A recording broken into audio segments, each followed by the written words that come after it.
મહેસાણામાં કિશોરીઓ માટે ઋતુમતી અભિયાન શરૂ કરવામાં આવ્યું છે। મહેસાણાની બીએસડબલ્યુ એમએસડબલ્યુ કોલેજ, મહેસાણાની 11 વિદ્યાર્થીની તેમજ સ્ટુડન્ટ ફોર સેવા મહેસાણા નગર દ્વારા કિશોરીઓને માસિક સ્ત્રાવ, જાતીય રોગો, સ્વબચાવ અંગે માહિતી આપવામાં આવી હતી। ખાસ તો કિશોરીઓને ઋતુકાળ એટલે કે માસિક ચક્ર વિશે જાણકારી આપવામાં આવી હતી।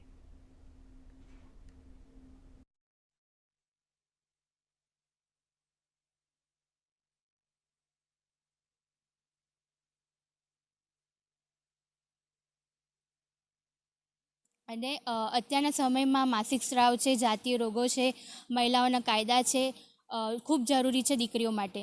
અને આમાં સરકારના વિનામૂલ્યે અમે લોકોમાં જોડાયા છીએ। ઋતુમતી અભિયાન દ્વારા આજે ક્રાંતિ મેડમને અમે ઘણી એવી માહિતી આપી જે અમારા સ્વાસ્થ્ય માટે ખૂબ જરૂરી હતી, જેમ કે માસિક ચક્ર દરમિયાન સ્વાસ્થ્યની કેવી રીતે જાળવણી લેવી, ગુડ ટચ, બેડ ટચ, મહિલા સશક્તિકરણ વગેરે જેવી માહિતી આપી, જે બદલ એમનો અને એમની ટીમનો ખૂબ ખૂબ આભાર।